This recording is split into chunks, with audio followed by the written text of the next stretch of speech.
y solo te doy la bienvenida y ya empezamos. Adelante.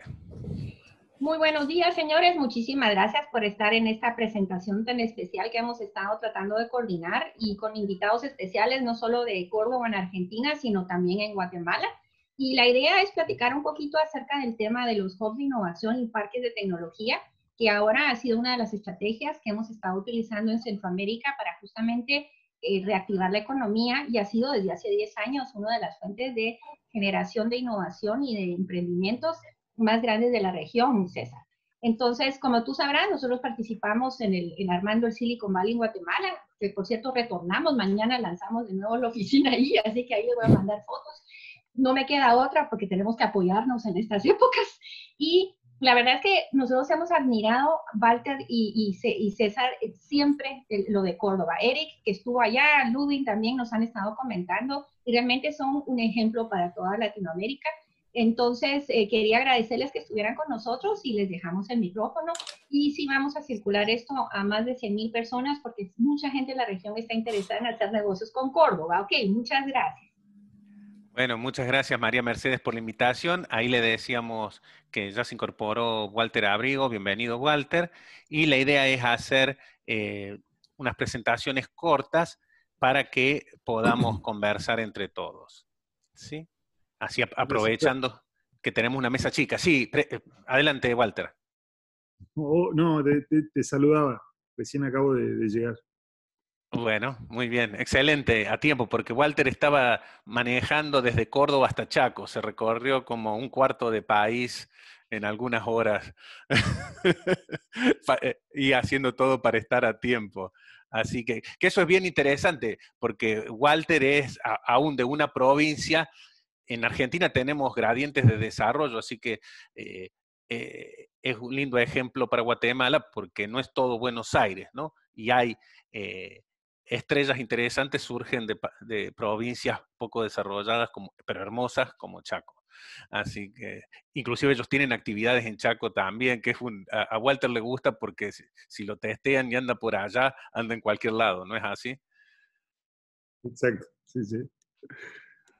Bueno, muy bien. Ahí les comparto la pantalla.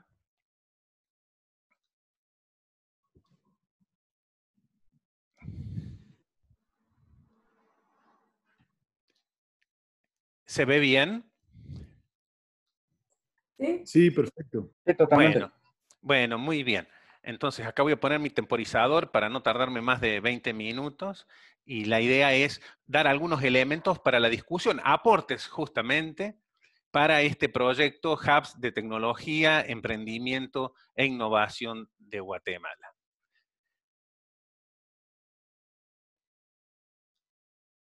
Entonces, voy a empezar hablando un poquito de la nueva normalidad. Bueno, quizás ya todos estamos aburridos de la nueva normalidad, pero es interesante porque esto nos obliga a repensar las razones para innovar, la urgencia para innovar. Voy a dar algunos ejemplos que todos conocemos, pero para profundizar en su detalle de innovación continua y finalizar con una actividad que estamos haciendo ahí cerquita nomás en Costa Rica, que tiene elementos de contacto con el proyecto de Hubs de Innovación y sin duda con las necesidades de Guatemala, ¿no? ¿Por qué traer a colación la nueva normalidad? Bueno, en vez de estar viajando y reuniéndonos personalmente, lo estamos haciendo por video. Cambió el entorno. La gente se comporta distinto, estamos encerrados cada uno desde su casa y las empresas necesitan cambiar justamente porque la gente se comporta distinto. O sea, este es un ejemplo extremo de la necesidad de innovar o un ejemplo muy rápido de cambio, ¿no? Entonces, esto pasa a distintos niveles, ¿no? Los consumidores, los clientes, se está presentando una nueva combinación de servicios, hay una digitalización acelerada, hay segmentos especiales que adquieren mayor relevancia, como en los grupos de ancianos, que son particularmente vulnerables, o los chicos en edad escolar.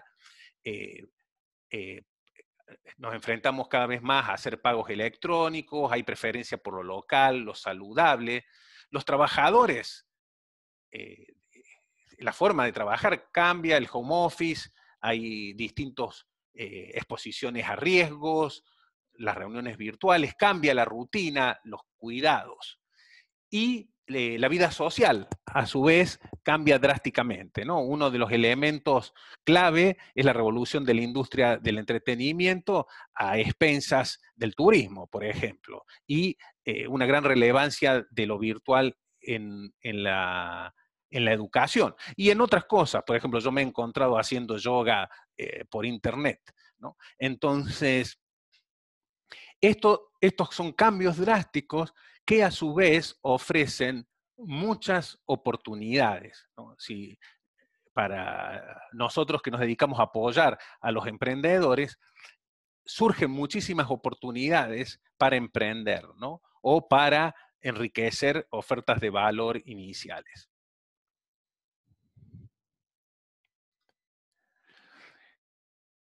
Y para adelantarse a lo que va a pasar, estos son 7 elementos que caracterizarán la nueva normalidad tomados de McKinsey, ¿no?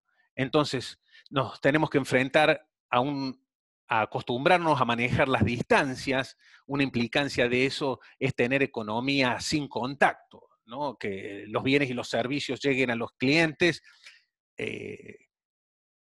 y a su vez que el cliente pague en forma electrónica, ¿no? Sin necesidad de ir allí.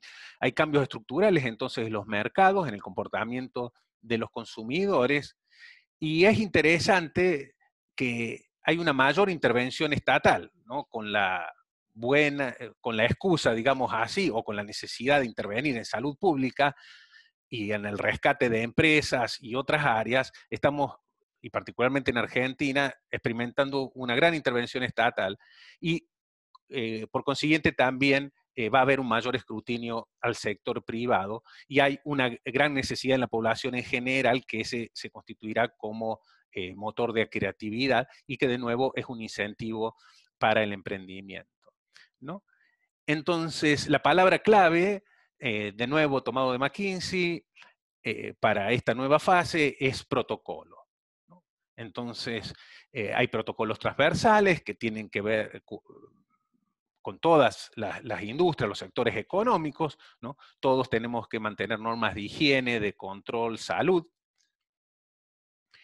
Para particulares segmentos poblacionales, como mencioné, poblaciones vulnerables como ancianos, el tema de asilos, por ejemplo, pero también hay otros segmentos en la medida que se activen los viajes, ¿no? Ese también va a ser un segmento interesante.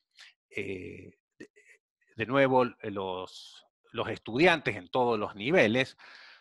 Luego hay protocolos que serán específicos por sectores económicos, comercio, industria, y luego para servicios. Por ejemplo, lo que implique aglomeración o evitar aglomeración de gente, como en transporte público y educación. ¿Por qué innovar? Bueno, porque no hay otra opción, porque los cambios son tan importantes que hay que comportarse en forma diferente. Eso es innovar en la acepción más amplia de la palabra. Hacer algo distinto, ¿no? Por supuesto, antes que innovar y ya pensando en los emprendedores y en las pymes que están andando, sobrevivir es la primera palabra, ¿no? Sin embargo, sobrevivir sin innovar es simplemente postergar la muerte, ¿no? Y ahí vemos como un engranaje que une estos dos elementos de sobrevivir e innovar, el intensificar las relaciones con los clientes, ¿no? Conversar con los clientes, entender la vida, las limitaciones, los nuevos problemas, las nuevas necesidades que tienen los clientes. Bueno, y nosotros acompañamos a su vez a nuestros clientes en este proceso, ¿no? Como les voy a mostrar en el caso de Costa Rica. Pero ese es el engranaje central y por supuesto, para sobrevivir, el diálogo. Es fundamental el diálogo con los proveedores, los bancos, los distintos interesados para convenir en formas de sobrevivir y prosperar juntos. Acá algunos aspectos en esos engranajes. Sobre intensificar relaciones con los clientes, y ahora pensando en los emprendedores, en las pymes, que serían apoyadas por estos hubs, ¿no? Me interesó mucho el proyecto de María Mercedes. ¿Por qué? Y porque se necesitan intermediarios, justamente que apoyen, que hagan un coaching, un seguimiento, una introducción de estos temas a los emprendedores y a las pymes, ¿no? Entonces, y esta intensificación de relaciones es a nivel personal, llamar por teléfono, ¿no? No estamos hablando, por supuesto, uno puede sofisticarse todo lo que quiera con comercio electrónico, pero llamar por teléfono a los clientes y preguntarles, ¿qué te está pasando? ¿Cómo te la estás arreglando en esta época? ¿Qué necesidades tenés? ¿No? El uso de las redes sociales, bueno, por supuesto, uno puede sofisticar con comercio, y sí, fundamental, el delivery, ¿no? Entonces yo recibo delivery de comida, ropa, etcétera, y a su vez hago delivery de computadoras o de mis servicios, ¿no? Entonces, en manejar y promover las relaciones públicas, hablar personalmente con todos los interesados, con los empleados también, los colaboradores, ahí hay una dimensión muy importante, sobre todo si hay problemas de flujo de caja, y a su vez comunicar institucionalmente hacia el exterior. Y bueno, acá una lista de sobrevivencia, supongo que algunos de ustedes son más que expertos en estos temas, ¿no? Pero bueno, vigilar el flujo de caja y ver estrategias para adelantar cobros, minimizar costos y monetizar nuevas oportunidades.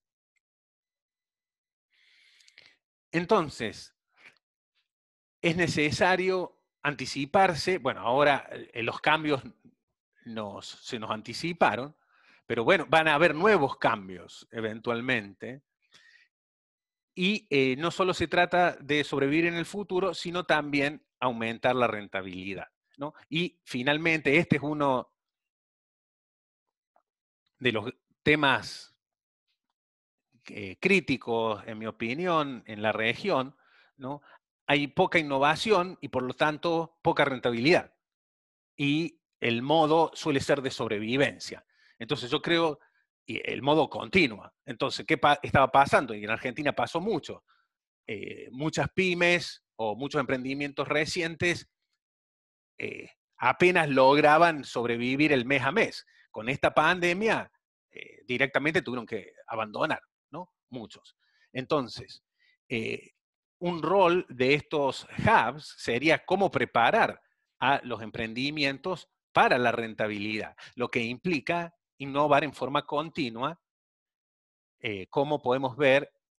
Ya vamos a ver en un ejemplo, pero bueno, así es la vida, ¿no? Acá es una línea de tiempo donde vemos que los tipos de economía han cambiado y seguirán cambiando. Entonces acá me falta el globito economía post-COVID, habría que llamarlo, ¿no? Entonces, necesariamente eso va pasando. Y si uno toma ejemplos, voy a tomar un par de ejemplos que todos conocemos y que estamos usando mucho en esta época. Caso de Netflix, y volviendo a los 20 años atrás con María Mercedes. ¿Vos pedías, cuando vivías en Estados Unidos, los CDs por Sí, catálogo? sí, Sí, bueno, sí, hay testigos. también. Bueno, para los que no sabían era así. Uno llenaba una revistita, ¿no? Llenaba qué películas quería y uno lo ponía en el correo y a los 2 días, rapidísimo, venía la película, ¿no? En el correo. Luego se modernizaron y uno los podía. Yo trabajaba en el Banco Mundial y había un par de máquinas de estas en el subsuelo, ¿no? Entonces, todos los viernes pasaba por ahí con mi tarjeta de crédito, sacaba un par de películas, ¿no? Ya era como más rápido y más conveniente que el Blockbuster, ¿no? Entonces, bueno, y después viene todo lo que ya sabemos. Innovación basada en qué? En canales de distribución, ¿no? y después el ser fuerte en canal de distribución, en adueñarse del canal de distribución, digamos, los lleva a hacer un pivoteo muy grande ya en la elaboración de contenidos y, bueno, eso permitió una rentabilidad asombrosa y una escalabilidad al mundo, ¿no? Porque hasta la mitad de esta diapositiva solo estaban en Estados Unidos, o principalmente en Estados Unidos, ¿verdad? Entonces, y sin duda, este tipo de innovación, o la innovación es continua, ¿no? Esto ha sucedido a lo largo de ¿cuánto? 25 años más. Entonces, lo mismo podemos decir, quizá un poco menos de tiempo, pero también en el largo plazo de Amazon. Esto lo tomé de la presentación de un ejecutivo de Amazon y lo interesante que compartía era que dice, en Amazon no hay ningún encargado de innovación, no hay un departamento de innovación, una división de innovación, no, no hay, ni habrá. ¿Por qué? Porque eso, cada empleado tiene que innovar. Y no hay ninguna receta muy secreta. Parte de esto, ¿no? La verdadera obsesión por los clientes. Entonces, trabajan todo directamente viendo qué pasa con los clientes. Los clientes están insatisfechos. ¿Por qué? ¿Qué se puede cambiar, no? Entonces, y estar entendiendo y compartiendo la experiencia del cliente, ¿no? Y los elementos emocionales de cliente.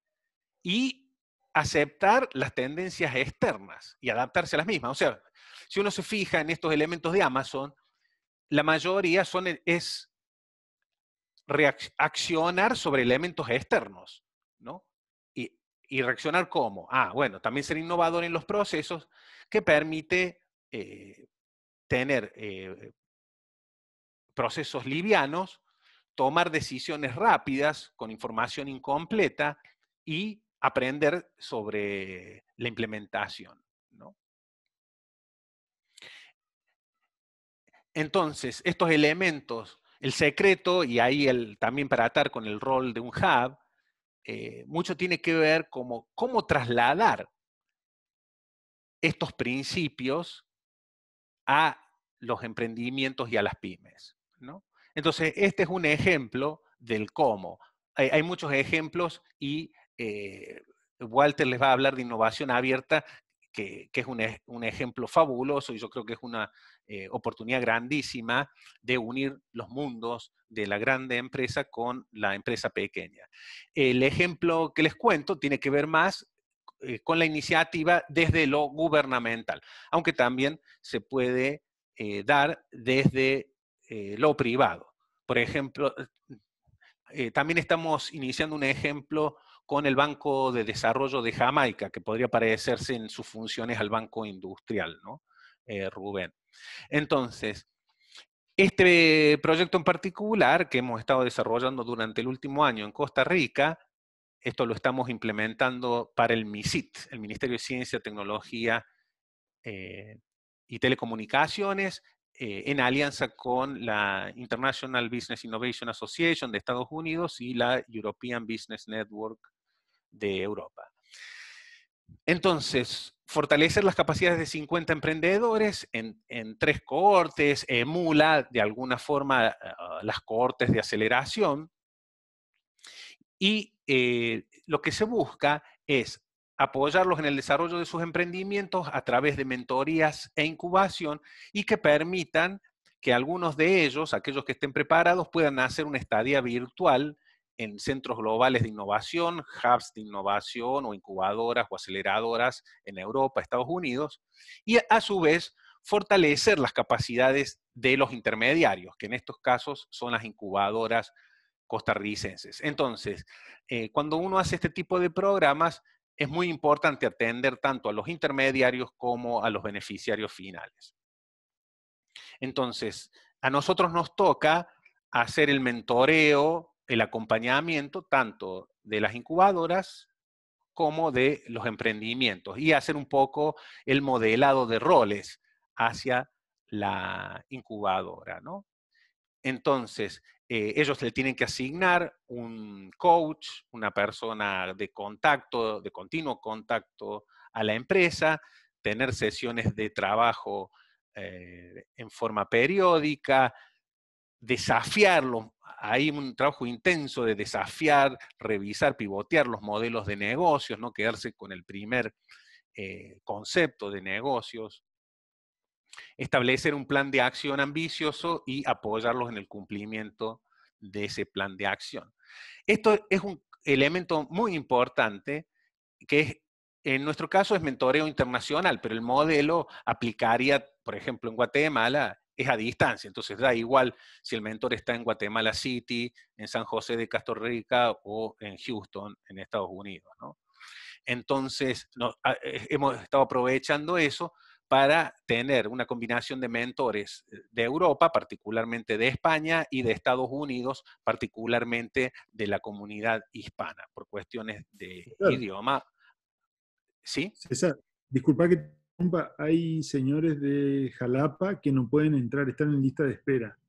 Ah, perdón. Gracias por avisarme, porque justo no lo estaba viendo acá. Qué lástima. Bueno, ahí un momentito.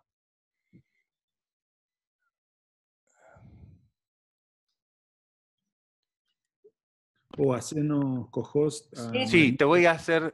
Sí, Y Janine. te voy... nosotros, no, si quieres, lo hago yo para que ustedes estén tranquilos. Y así yo sí sé quién tiene que entrar y quién no. No voy a hacer que entre alguien a bombearnos. Bueno, ahí están, los dos son coanfitriones. Bueno, entonces les decía, ¿se sigue viendo la presentación? Sí, Bueno, entonces asignamos un mentor internacional a cada tanto a incubadoras como a emprendedores y venimos realizando reuniones periódicas 2 veces al mes, ¿no? En forma disciplinada. Y la inmersión virtual significaría en la práctica de hacer esto que estamos haciendo nosotros en forma intensiva en una incubadora o un centro de aceleración en un país de destino, en un mercado de destino. Les muestro rápidamente algunas fotitos. Y bueno, estos cambios también nos obligan, esto es cada vez más usual, ¿verdad? Solíamos tener varias de estas pantallas. Hemos hecho capacitaciones enteramente virtuales. Acá hay temáticas que, bueno, a ustedes les quedarán, pero que son una buena guía de temáticas clásicas e interesantes que parten del modelado y estrategia de negocios, yendo hacia la comunicación, que ya se me cumple el tiempo, y qué herramientas hemos usado. Asana, que es muy parecido al Trello para aquellos que están familiarizados. Entonces, cada emprendimiento y cada incubadora o hub tiene su herramienta de seguimiento donde todos participamos a la distancia, asignando tareas, evaluando seguimiento, y Google Forms, y también webinars como instancias de encuentro de la comunidad de innovación y emprendimiento periódica para discutir temas de interés. Muy bien, ese es un pantallazo así como para estimular el apetito y la conversación, ¿no?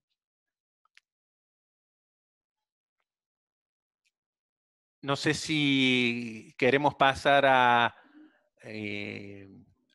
Walter o habrá algún comentario o pregunta urgente. Fíjate que preferimos ir subiendo las preguntas y al final que ambos las contesten, así como tipo foro, si no te molesta. Ya Dale, tenemos dale. 12 y nos pasaron de la Comisión de Innovación. Gracias. Adelante, Walter. gracias César.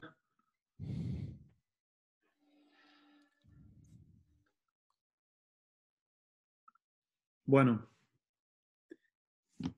muchas gracias María por la invitación. Muchas gracias César también y poder seguir compartiendo estos conocimientos en distintos países de América Latina, conocimientos y experiencias. Les cuento, yo soy Walter Abrigo, junto con otro socio tenemos una empresa que desarrolla software y vende 300.000 horas anuales al mercado americano. Se llama Santex. Esa compañía, hace 7 años, en esa compañía intentamos innovar dentro de esa compañía que desarrolla software ya consolidada, con oficinas en Colombia, oficinas de desarrollo en Colombia, Alemania, Lima, y San Diego en California, y Iowa, ahí están más las ventas. Intentamos innovar ahí dentro y no pudimos. Y ahí aprendimos un concepto que es esto de innovación abierta, de ir hacia los límites de la organización y crear otra cosa en el límite de la organización. Y ahí decidimos fundar hace 7 años Incutex, y de eso les quiero comentar ahora. El propósito de Incutex es transformar los vínculos entre el Estado, los emprendimientos, las empresas, las universidades, a través de la tecnología y la innovación, con el fin de potenciar el desarrollo económico regional. Incutex no está detrás de un unicornio, si sale bienvenido, pero el fin primero es potenciar el desarrollo económico regional. Nosotros vemos muchísimas oportunidades todavía de mejora continua, de innovación en la mejora continua, a través de nuevas técnicas organizativas digitales, por ejemplo. Les planteo primero el propósito, porque si bien es cierto, este propósito se construyó a través de la historia, hoy la motivación principal de estar en esta charla es porque pensamos que le podemos dar una nueva mirada a cómo transformar estos mismos vínculos de estos mismos actores en su país.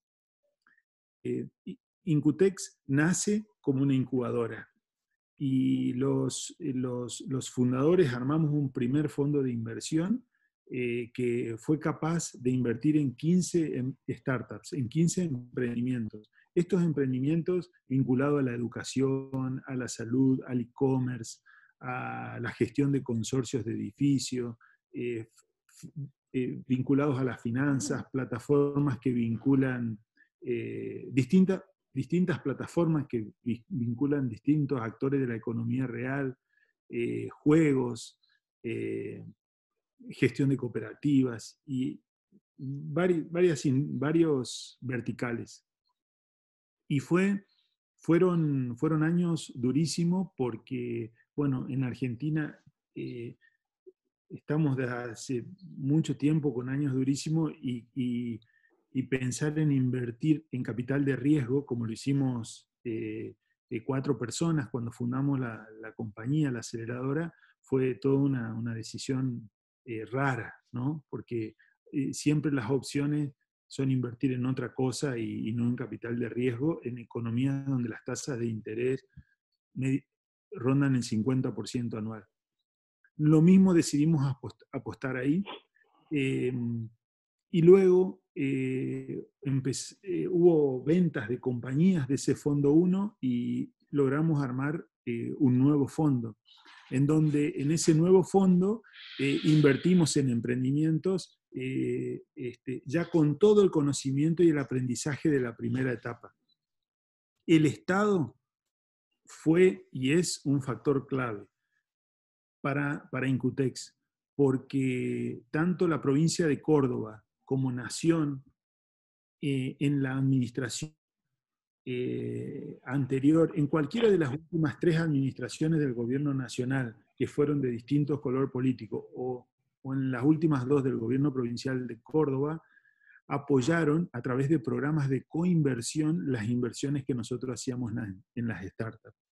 Y también apoyaron en una relación 1 a 1, ¿no? El primer fondo fue de 2.7 millones de dólares y el segundo fondo es de 1,5. Es un poco más chico porque tiene el macheo, la coinversión de estos 2 órganos, un órgano provincial y un órgano nacional. Incutex es la única aceleradora en el país que aplicó al gobierno provincial y nación y fue seleccionado en ambos administraciones. Con el paso del tiempo, el equipo de Incutex fue creciendo. Hoy somos 11 personas, pero al inicio éramos los 4 fundadores. Y fuimos aprendiendo metodologías. Fuimos a visitar Israel. Por nuestro vínculo con Santex en la costa estadounidense, visitamos Silicon Valley, todas las visitas, Texas, todos los ecosistemas desarrollados. Y aprendimos muchas metodologías. Trajimos libros. El valor más importante, creo yo, que de esos años fue que pudimos identificar cuáles son las debilidades latinas cuando intentamos aplicar esas metodologías gringas, por decirlo, o de origen no latino, anglosajón, ¿no? Por ejemplo, les doy un ejemplo, el ciclo de mejora continua, el famoso ciclo de mejora continua, que es planear, hacer, medir y evaluar para reformular las acciones del futuro. En la cultura latina, en los emprendimientos latinos, en las empresas latinas, nosotros vemos que se quedan en el paso 1 y 2. El paso 3 y 4 somos un poquito más, nos cuesta más medir, nos cuesta ser más ordenado en la experimentación, medir y aprender de eso. Esto también está linkeado totalmente con el método científico y también por qué Latinoamérica, por ejemplo, tiene un número tan pobre de patentes, ¿no? Vinculado al ámbito universitario. Entonces, como fuimos aprendiendo esas metodologías, armamos programas de formación. Nos vinculamos con la Universidad Nacional de Córdoba, con la Facultad de Ciencias Exactas, con la Facultad de Ciencias Económicas, con el FAMAF, que es la Facultad de Matemática, Física y Astronomía, en donde sales ingenieros en Ciencias de Datos, y construimos tres diplomaturas. Construimos en conjunto, formamos parte de los consejos académicos profesionales, es decir, diplomaturas vinculadas a emprendimiento, vinculada a inteligencia artificial, porque hoy es importante que los líderes tecnológicos de los emprendimientos y de las empresas estén familiarizados con esos conceptos, y también vinculado a la gestión de la innovación en las organizaciones. Eso nos permitió crear un programa de formación propio que hoy lo estamos desarrollando en Latinoamérica con Newfield Consulting, que es una organización global cuyo fuerte es el coaching ontológico, ¿no? Para, sobre todo, teniendo en cuenta las empresas, mejorar las competencias conversacionales. Entonces, es como que nos integramos, nos complementamos y damos a una propuesta de valor en conjunto. En esos años también, esto hoy parece una foto que hoy estamos funcionando así, pero la historia es como un poco les cuento. Primero las startups, después aprendimos y armamos programas de formación hasta que se empezaron a acercar empresas. Y empresas que querían ayornar sus procesos internos y querían ver cómo los emprendedores hacían ciertas cosas. O sea, y querían vincularse con emprendimientos también. Entonces, lanzamos una nueva unidad de negocio que se llama Incutex Corporate, que desde esa época hasta ahora está trabajando con organismos públicos y privados, con la quinta productora mundial de helado, Grido, la universidad a distancia más grande de Argentina, Universidad Siglo XXI, una de las compañías de telecomunicaciones si no la más importante del país, Telecom, ahora luego de su fusión con Cablevisión, Bancor, que es el banco de Córdoba y es el banco más grande en volumen del interior de Argentina, Cadena 3, que es un multimedio también desplegado en todo el país, YPF, que es la compañía de yacimiento de combustibles, extractora, productora y generadora de combustible, Y también, bueno, Santex, nosotros mismos fuimos clientes de estos programas para innovar y crear otra forma de vincularnos con los pedidos, cómo hacer para convencer a un cliente de Europa o de Argentina o de Estados Unidos que confíe en desarrollar software en Córdoba, ¿no? También tuvimos CIPEC, que es un organismo público de Argentina, nos contrató para desarrollar un programa de incubación y aceleración en startups cuyo foco era, estaba orientado a la educación, a las mejoras de las ciudades. Lo más interesante que de ese programa, que pasaron 15 emprendimientos, uno fue invertido por Incutex, se llama Filad. Es decir, es por eso que les contaba, nuestro propósito es transformar estos vínculos, que se den vínculos de otra manera, vínculos que permitan ganar a todos. Y es necesario que esté la academia, es necesario que esté el gobierno, el Estado, con sus políticas públicas. A veces no puede crear nuevas políticas públicas, pero sí puede crear agencias ad hoc a ciertos ministerios o que reporten a la administración central, y esas agencias liberadas de la, no me sale la palabra, burocracia, ¿no?, permanente, son más ágiles y se pueden adaptar para acompañar, para ayudar a crear una aceleradora, para ayudar en los programas de formación, para ayudar a que las empresas se vinculen con emprendimientos. Entonces,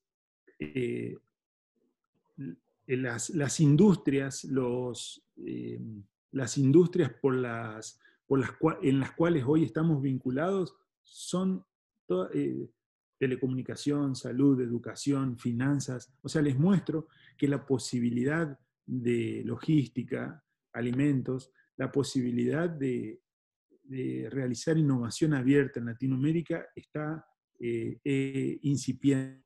Y en parte es incipiente porque, o sea, todos los países tenemos posibilidades, porque la penetración de banda ancha, 4G y la explosión de los softwares as a service, es decir, poder usar servicios en la nube, es todo un fenómeno que para nosotros los latinos es de corto tiempo. Ahora viene, si hay un cambio de mindset, un cambio de mentalidad en los C-levels, en los CEOs, en los directores generales o en los dueños de las empresas, para ver esa posibilidad de innovar. Entonces, nosotros pensamos, nuestro programa lo abordamos de esta manera. Estoy controlando el tiempo. No, vengo bien. Los programas lo abordamos de esta manera. Con todo este aprendizaje, nosotros lo que vimos, que la probabilidad de que una organización, por más que le apoye el Estado, por más que una empresa, por más que le apoye el Estado, una pyme, si no tiene un proceso de transformación interna, le va a costar después vincularse con un ecosistema de startups. Por más que ese ecosistema de startups está muy bien armado. Y es lógico, porque las organizaciones no andan mal, andan bien las que quieren innovar. Pero como dice Salim Ismail, ¿no?, en la Singularity, la misma organización crea anticuerpos para atacar a esa gente que quiere cambiar algo adentro. Y es razonable, porque ¿por qué vamos a cambiar lo que anda? Entonces, para eso desarrollamos un programa que incluye una primera etapa de diagnóstico, luego una etapa de formación. Luego de esa etapa de formación aplicamos y consolidamos, es decir, generamos habilidades. Si ese proceso va generando como sponsores internos en ser más ágiles internamente. Si cuando eso adquiere una masa crítica, recién entramos en una segunda etapa que le hacemos un proceso de inmersión en el ecosistema emprendedor, convocatorias específicas para resolver problemas de las organizaciones, es decir, salimos a buscar en startups que podrían solucionarle problemas a la organización, hasta inclusive la posibilidad de que finalizado ese proceso, esa empresa puede invertirla a la startup. Para precisar, para ser más preciso, ¿a qué me refiero con estas 4 etapas? O sea, nosotros validamos que estas 4 etapas son necesarias en las organizaciones y que las organizaciones que las hacen, hay muchas más posibilidades de conectarse con el ecosistema, con las startups que andan dando vuelta. Entonces, le mostramos a esas organizaciones cuán ágiles son para gestionar las operaciones, para gestionar sus procesos centrales. Operaciones, generalmente recursos humanos y ventas, ¿no? Pues, administración y finanzas como que la dejamos, algo que sea de ese vertical, pero en general, y le mostramos cuán ágiles son. Creamos instrumentos de medición para poder después ver esa evolución. También cuánta autonomía generan en los equipos.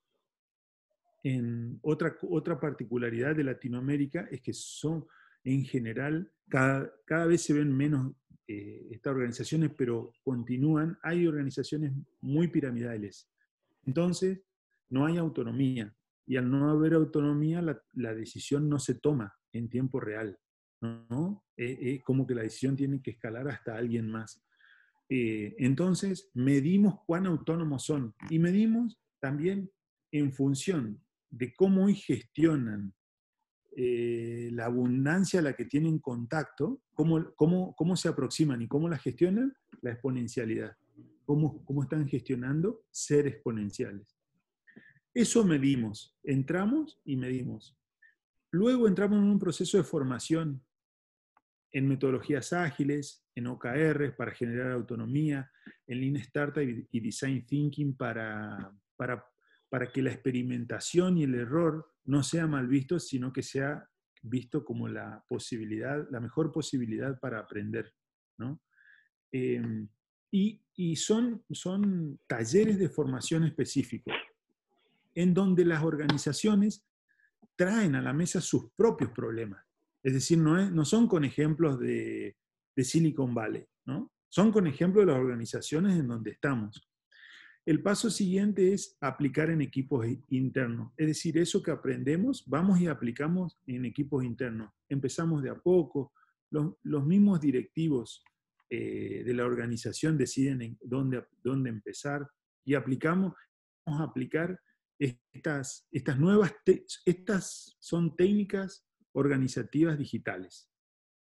Son nuevas técnicas, digamos. Antes había otra manera, ahora tenemos la posibilidad de saber qué está haciendo mi compañero de trabajo en tiempo real. Y eso nos hace más, si lo sabemos aprovechar con ciertas herramientas, nos hace más autónomos, nos acerca a la exponencialidad, nos hace más ágil. Por último, de esa etapa, del paso número 4, hay acciones de sistematización. ¿Por qué? De tal forma de que cuando Incutec se va de la organización, o sea, no siga dependiendo. Es decir, le entregamos ciertas herramientas, sería como formador de formadores de esta metodología. Entonces quedan líderes dentro de la organización, apoyados por sus directivos, que pueden seguir adelante esto. De hecho, eso nos pasa en las organizaciones. Después de un tiempo que esto sucede, la organización se da cuenta, entiende, que el mejor talento casi nunca está dentro de la organización. Es poco probable que esté. El mejor talento está en el resto del mundo por una cuestión hasta de probabilidad, de cantidad de gente.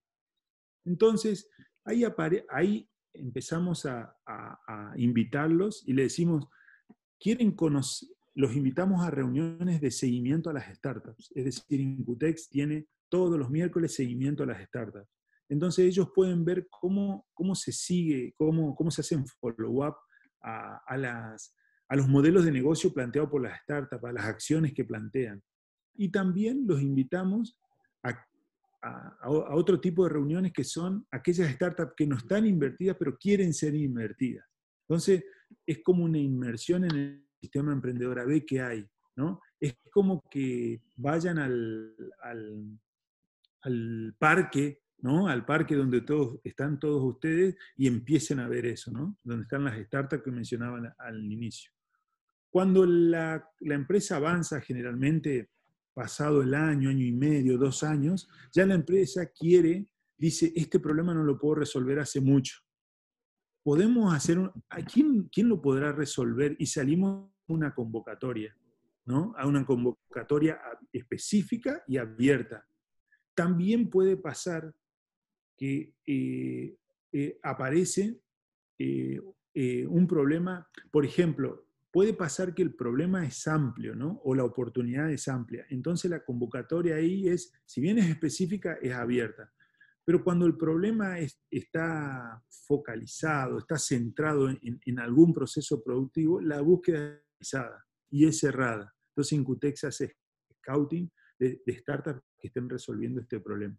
Estos pasos 5, 6, 7, nosotros aprendimos que no lo podemos hacer en organizaciones que no dieron estos primeros pasos, ¿no?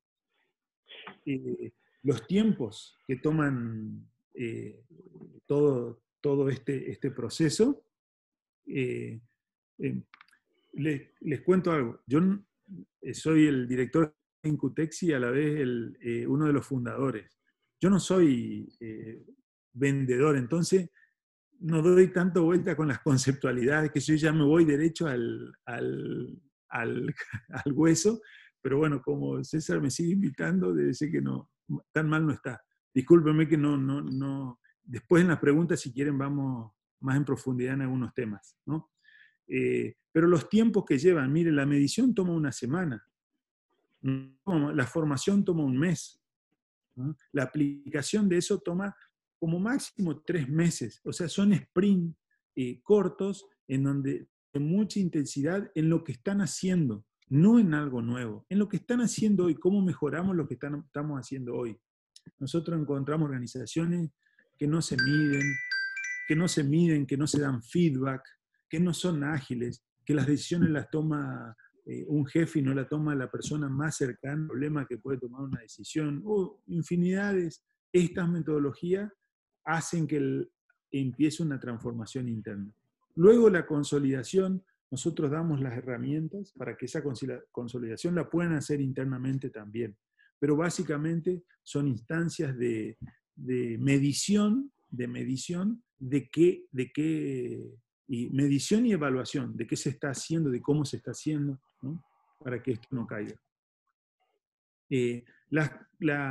La inmersión nosotros consideramos que también lleva, o sea, con 3 meses de reuniones, de estar, puede ser estas reuniones o se pueden plantear otras cosas para inmersión. Yo he visto en otros países que plantean, por ejemplo, charlas sobre organizaciones exponenciales. Bueno, también es válido. Lo que es el punto que nos moviliza a nosotros es que vimos que no podemos transformar esos vínculos si no le mostramos cosas cercanas. Y cuando hay una reunión de follow-up, hay un inversor local, una aceleradora local y una startup y una empresa local, ¿no? Entonces eso es como que acerca al concepto de el famoso concepto de innovación abierta. Les traigo el cierre del 2020. Por estos programas pasaron 800 startups. Pasaron por estos programas que vinculándose con, ya sea vinculándose con las corporaciones, ¿no? Vinculándose, o fueron intraemprendedores, ¿no? En esas 850 hay también emprendimientos que surgen dentro de la organización. 40 de todos ellos fueron implementados y estuvieron enfocados en mejora de proceso y desarrollo de nuevos productos y servicios. Y se consolidaron 6 equipos de innovación y nuevos negocios dentro de esas empresas, de las empresas. Es decir, no hay un líder de innovación. César lo mencionó, no hay un líder de innovación. Eso lo comprobamos. La innovación es cross, participan todos. De una forma, con metodología y siendo riguroso con la metodología. Pero se arman equipos, distintos referentes de los distintos equipos están. el gobierno participa de todas estas instancias. Nosotros los invitamos a participar porque como coinvierten, están dentro de Incutex de alguna manera. Entonces, siempre lo invitamos a participar, a que estén, a que conozcan los programas que estamos haciendo con las empresas, a que conozcan las startups que invertimos. Un caso que le traigo es el Guido, el ACOR, donde le pongo, este es el de peor tasa de éxito, pero es información, como verán, dice información confidencial para el uso interno en Incutex. Lo que pasa es que yo les digo al resto de los inversores, ¿cómo vos vas a mostrar el valor de algo si no mostrás con números? Entonces, esto sucedió. En el ACOR, en sus programas, pasó por todos esos procesos que les mencioné. Y hubo 20 proyectos internos, 22 proyectos internos que trabajaron con esta nueva metodología y 20 externos, es decir, startups que se vincularon con el ACOR. Uno solo tuvo éxito.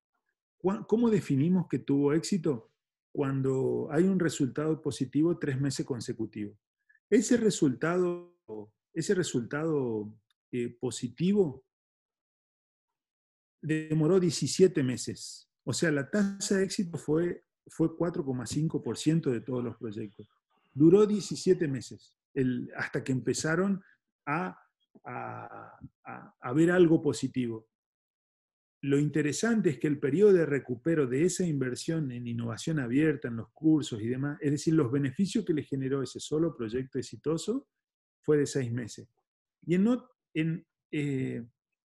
otras organizaciones tomó 4, en otro tomó 10, pero la más relevante en dificultad, es decir, que llegó, les tomó 17 meses, inclusive la que más tiempo tomó, hoy encontraron algo innovando, haciendo estos procesos, de un producto que le genera el 0,42% de las ventas. Solo el 0,42% de las ventas, pero tiene un margen del 50%, porque hace uso de todos los activos ya existentes de la organización, ¿no? Hace uso de activos y de aprendizajes. Bueno, hay muchísimo más para contar, pero a mí me gusta interactuar y si hay preguntas, seguir direccionando la charla en función de las preguntas a César o a mí.